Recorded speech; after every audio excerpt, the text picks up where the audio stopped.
What's up, everybody, and welcome to One Man's Opinion. And today we're talking about Midsommar, directed by Ari Aster. Now, the last Ari Aster movie I did was Hereditary, and so it's only appropriate that I do Midsommar now, which was the movie he directed immediately after Hereditary. And I mean immediately. He wrote and went and directed and made this movie so fast that he said in an interview that he didn't even have time to really be present for Hereditary's opening, because as soon as he was done, he caught a plane to like Sweden or wherever it was that they filmed this. I can't remember if they filmed it where it actually takes place in the movie or if it takes place in one place and they filmed it in another. I don't remember. This is the most requested movie for me to do on my channel. I've had several people ask me to do this movie, and I understand why. I'm not happy with you. I'm not happy with you for asking me to do this movie, but I understand why. Hereditary, I thought, was a marvel. It's a landmark of a horror movie. Legitimately,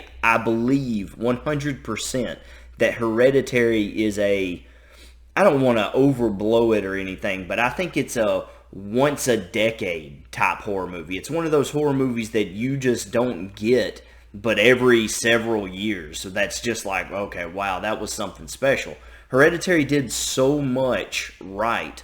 And I even went back and watched my review on it just to kind of refresh myself on what I thought of Hereditary. And as I'm listening to myself talk about it, I'm like, oh yeah, I remember how impressive that movie was. And I'm saying all that to say, because here comes the catch, which I'm sure at this point you're probably ready for, is unfortunately, despite everyone wanting me to watch this film, I kind of feel bad because I didn't like Midsommar. I don't think Midsommar is a good movie. I don't think it's a good horror movie. I don't think it's even a good like psychological thriller. I don't think Midsommar is very good, and I know why people like it, I think. To me, none of it holds a candle to Hereditary, and not even to most horror movies. As a matter of fact, I just don't like the movie. Just as a movie in general, not even trying not to compare it to Hereditary, which is such a high pedestal. And maybe I went in with that mindset thinking like, okay, this is the same guy. You know, here comes another Hereditary. I'm ready to have my mind blown. You know, I'm ready to get psyched out. I'm ready to get scared. You know, and I wasn't. I was not scared.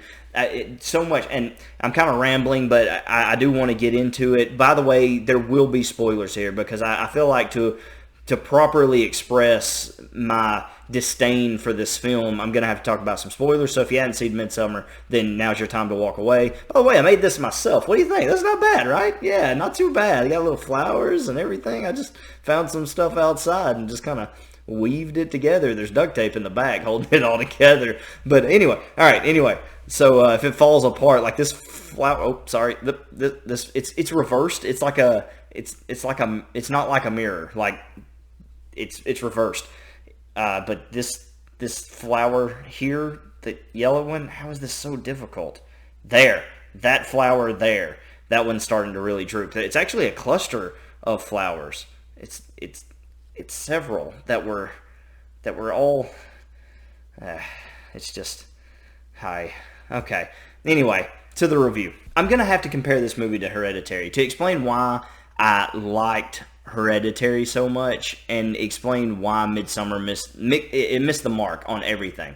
First of all, number one, a scary movie has to be what? Scary. A scary movie needs to be scary. The scariest scene to me, it's visually frightening. It's just a horrific look, and it got my blood pumping, is right at the beginning of the film when the main character's sister has committed suicide. And it shows that duct-taped hose from the exhaust. She's got hoses just running through the house, pumping exhaust into the house, and it's just duct taped to her face. It's that slow crawl up the staircase. You know, you see the parents are dead and that she's dead. That part is scary to me. It's visually stunning. It's visually frightening. It's psychologically frightening. The whole thing is frightening. But that's the extent of the fright for me in this film. Nothing else in this film bothered me on a frightening level, and that'll springboard me into my next point. The movie does have disturbing images. Oh, there are disturbing things aplenty in this movie, but let's be very clear. There's a very big difference between like, I just saw something that was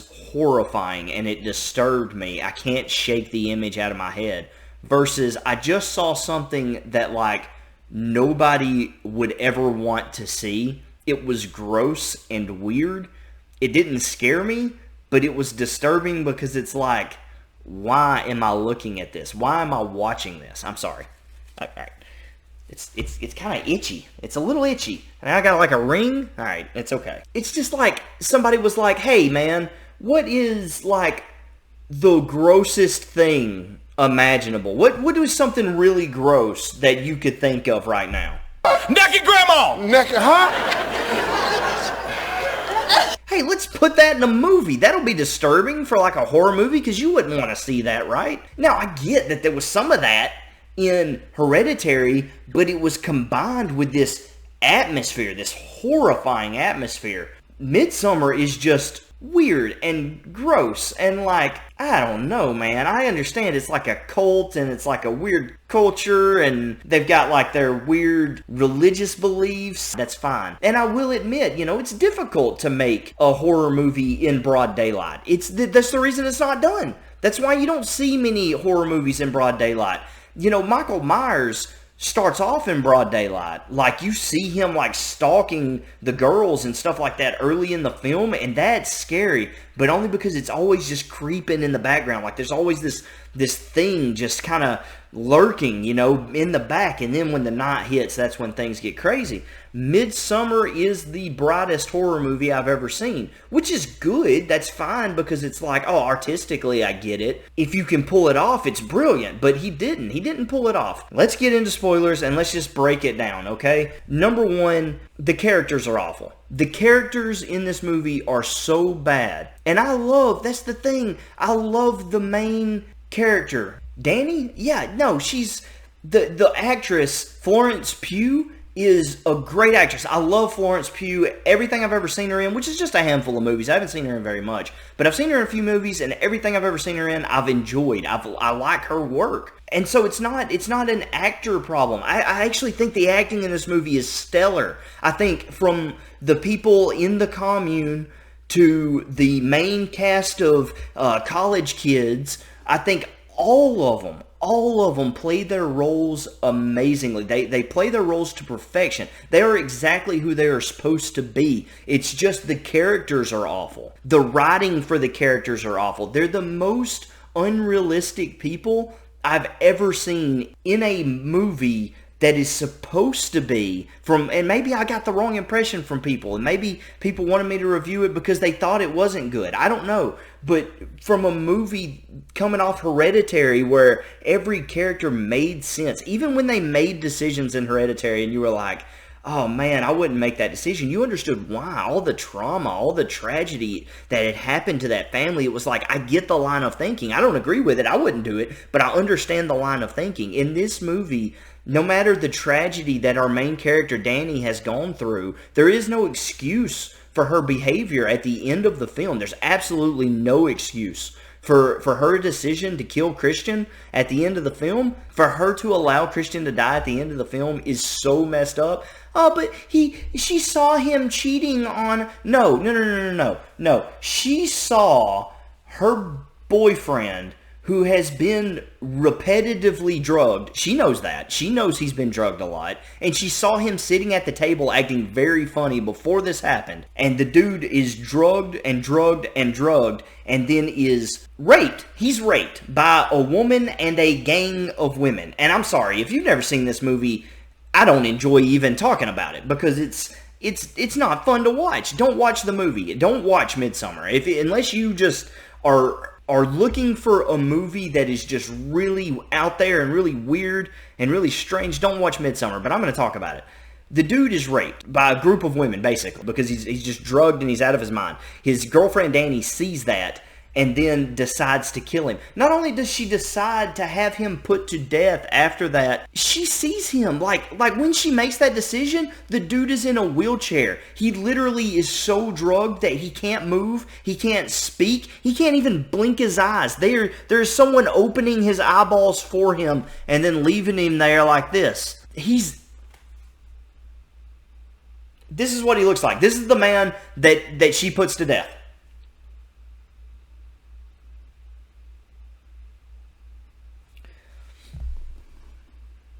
It doesn't make any sense. Even if, let's say worst case scenario. Let's say he was in his right mind and he cheated on her and she caught him.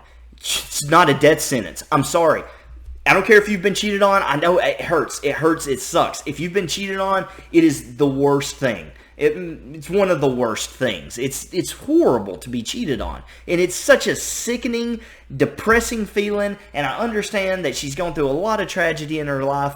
But that is no excuse to have someone put to death. And she's not the only character who just acts so ridiculous in this movie. It's just the way characters are in this movie is crazy. And horror movies are renowned for characters making decisions that don't always make sense. But you can always at least say, well, it's a high-stress environment. In most horror movies, they're being chased by a murderer. Like, the murderer's right behind them, and they choose to run up the stairs instead of out the front door. Or, they just make, like, decisions that aren't really smart. But you can understand, like, given the moment, they don't have time to think, and they're just, it's all instinctual. You can at least kind of make the excuse for them sometimes. But even when it's, like, really bad, you still want to call it out in those movies. But at least there's that pressure. In this movie, by and large, there is no pressure. There's no pressure to make... So when friends start going missing, and people start going missing in this movie early, and it's not like they don't know, they hear that British girl saying that her boyfriend has gone missing, and they hear one of the commune guys being like, no, he took a truck. And she's like, no, he wouldn't do that. He would not do that. I know he didn't do that. I need to find him. And then conveniently she goes missing after, and nobody thinks to say, now wait a minute. Her boyfriend went missing. She was pretty convinced that he was missing. He didn't leave her, anything like that. Everything that they told her, she was convinced was bullcrap. Like, they know that. They heard that conversation. They saw it happen. And then she goes missing. And nobody thinks to be like, something weird's going on here. No, they don't. And then one of their friends will go missing. And it's like, he must still be with that girl 24 hours later. He wandered off with a girl. It's weird how people who keep wandering off with people from this commune keep going missing. But I guess they're just hanging out with these people that they're finding and for days, for a day or two. They're just, and not checking in. It's totally unlike them, but no, whatever, that's fine. And then another friend will go missing. That, like Mark and Josh, they go missing. And it's like, we came here with 5 of us? We came here with 5 of us. And then there were 2 more. And now there are 3 of us. And that doesn't add up. And no one thinks, and it's like, oh, well, they were highly drugged. And that's another thing. I don't know. I've never been on a Euro trip where I just was blitzed out of my mind for days at a time, but it seems like there might be like a break in the drugs at some point, and we know that there was. We know that there was time when they were cognizant of what was happening. No one ever asked any questions. No one ever asked any questions, and the people who did ask questions went missing, and the ones that were left never thought that that was suspicious at all. It's nuts to me. It does not make sense. Beyond that, the convenience for these commune people that their little festival of sacrifice played out the way it did was, only a writer could write that amount of convenience into a plot. No one ever tries to run. No one ever tries to get away. And people are so inconsistent in this movie with the decisions that they make, it's mind-blowing. If you don't believe me, go back and watch the film. Every time someone from the commune recommends that they do something, that some of the college kids do something, the college kids do it. Watch the movie. They're like, here, take these drugs. Take these drugs. Take these drugs. And there's even times where the characters are like, nah, I don't want any drugs. I feel like I'm going to have a bad trip. Not one, but at least 2 characters say that. And then somebody will be like, no, but you should really take these drugs. And they'll be like, okay, even though I just said I didn't want them, and I'm afraid I'll have a bad trip, since you asked me a second time so politely, bottoms up on some more hallucinogens, can't wait. And that even that would be forgivable. But then, before she catches Christian cheating at the end of the movie, she's about to walk to that building and catch him cheating, and one of the commune people comes up and they say, hey, you shouldn't go in there. You're not going to like what you find. And she's like, no, I really think I should. And then the commune lady is like, no, really, don't go in there. But this time, out of all the times in the film that the commune people are like, hey, you really should do this, or hey, you really shouldn't do that, and this time, she's going to be like, you know what? Now I'm not going to listen to you crazy commune people. I'm going to go and I'm going to look in that building. If she just hadn't looked in that building, it's at least arguable that the end of the movie would have been different. But no, it's that very convenient moment, the worst time possible to not do what these crazy commune people are saying, that she decides, now I'm not going to do what these crazy commune people are saying, and I'm going to go look in that building, and guess what? She does. And then we get the ending of the movie that we got. The inconsistencies of the characters' decisions in this movie are baffling. They will do whatever these commune people tell them right up until the moment that it's convenient for the plot that they don't, and then they don't, and it's convenient. I don't understand. Ari Aster, I loved Hereditary so much, and everything was laid out so specifically. And I understand, like, he was going through a breakup when he wrote this movie, and he was, like, under a lot of stress. I guess he was churning a lot of stuff out. But I don't see the appeal. It's not scary. It's not. It's gross. It's gross. If that's what you want, if you want to go watch a gross movie, go watch Midsommar. It's gross. It's not scary. It's not psychologically thrilling. The head smash thing was like a really cool effect. And let me say something positive about this movie. It's beautiful. The movie is beautiful. The camera work, the vision behind the camera, the direction for how the camera moves, for the shots, the setting, the building of this community that they built is astounding. There's so much beauty in this film, and beautiful camera work, and amazing acting, and it all goes to waste for poorly written characters and a movie that was just like, hey, let's just try to gross some people out. Let's blow all this beautiful set, this beautiful camera work, these amazing actors, and the great job that they did, and let's just blow it on some real just gross out tactics. And that's what this movie boiled down to. It's not as smart as it thinks it is. It's not. It's not. And there is no excuse for a lot of the decisions that are made in this movie. I would love to sit down and have a conversation with someone who disagreed. I don't see the appeal. The tension that was there in Hereditary was a slow build too. You know, there weren't scares all throughout Hereditary. Sometimes you go a long time in Hereditary without scares. But they were always adding to the story, and there was this, like, air of mystery. And so you had things to occupy your mind during the downtime. And there was this tension building that was going on. The tension building in this movie, it's just not there. It's just not there. You've got a bunch of people sitting around in white robes, and sometimes, like, they'll just be staring at somebody from, like, across the field. And, like, I get it. It's unsettling. Okay, that's unsettling. It's fine. But everybody's on drugs the whole time. They probably don't even notice. I watched it again. Because I was like, I missed something. There's something here that I'm not seeing. But I couldn't find it on a second watch. And then I watched other reviews online. I watched behind the scenes stuff because I wanted to find out. I really did. I truly wanted to know what I was missing from this film. And I know he slipped a lot of stuff in there that's, like I said, from a creative perspective, it's brilliant.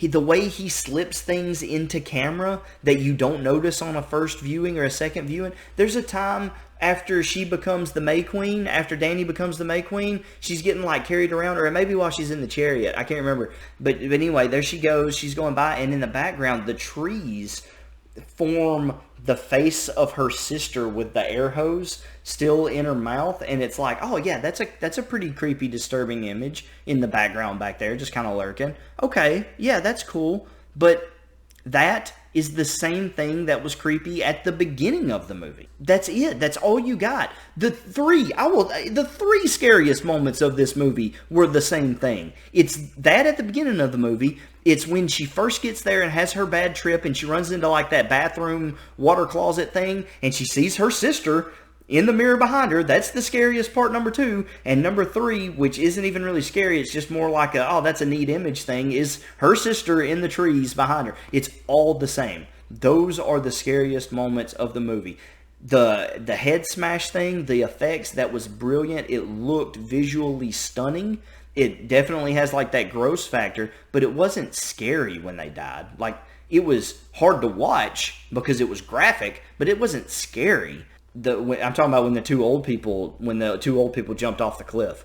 It was visually difficult to watch, but it wasn't scary. And that's what so much of this movie is. It's just like, yeah, that was hard to watch because I didn't want to see a bunch of naked grandmas. I didn't want to see a guy get drugged up so bad that he couldn't move, and then he's just completely taken advantage of in one way, and then taken advantage of in another, and then taken advantage of in the final way where he was set on fire and he literally still couldn't move and he just burned to death. Like, that's not scary. That's just like, why am I watching this? This is horrible. Why am I watching it? And let me close with this, and I could rant and rave on this movie for a long time. Someone out there right now is saying, but Christian is a bad boyfriend. He was emotionally distant from Danny. He wasn't there for her during the hardest time of her life, and he was completely checked out of the relationship, and then he cheated on her. And she just lost her mother, father, and sister, and she was in emotional distress. And I say, Christian really wasn't that bad. Christian was checked out of the relationship, sure. Should he have broke up with her sooner, before the death of her family? Yeah. But how was he going to break up with her after that? She clearly was still not emotionally stable 6 months later. The guy's a good guy. He doesn't want to just abandon her. Like, he's looking out for her. Maybe it's not the right decision, but you understand that line of thinking where he's like, she's lost everything. No, I don't want to be in this relationship anymore, but leaving her right now seems wrong. So I will keep being in this relationship, even if it's at the cost of me being like world's #1 boyfriend or whatever. And if that's his biggest crime, like being checked out of a relationship, that still is not a death penalty. He still didn't deserve to go through what he went through for that. The decisions made in this movie by the characters make no sense, and the movie isn't scary. And that's enough for this movie not to be good. It won't get a horrible score because it's beautiful. It is beautiful. The camera work is amazing. The detail in this movie is fantastic. And the acting is stellar. So for those reasons, it's going to get a decent grade. Characters suck. Every character in this movie, except for Josh. He's cool. Like, I like Josh. I understand everything he did. I'm done. I'm giving a rating to Midsommar, and I'll be happy to talk to anybody about it who disagrees. I'm giving Midsommar a 65 out of 100 just because I appreciate the acting, I appreciate the camera work, I appreciate the beauty and the detail of this film. But it's a trash horror movie. It's not a very good movie altogether. All right. What'd you think about Midsommar, huh? Did you like it? Did you like Midsommar? Let me know down in the comments below. And if you did like Midsommar, I'd love to know why. I would legitimately love to hear what it was about Midsommar that you thought was super good, because I can't get behind it. You know what I mean? I'm not there yet. I'm not with it. So comment, subscribe, leave a like, all that good stuff. Thanks for watching, for real. I hope you enjoyed it, even though I kind of just ranted the whole time. I'm sorry. I'm sorry so many of you wanted me to watch this movie, but I did not enjoy it. All right. Thanks for watching. If you did disagree with me, don't get mad. Remember, this is just one man's opinion. Thanks.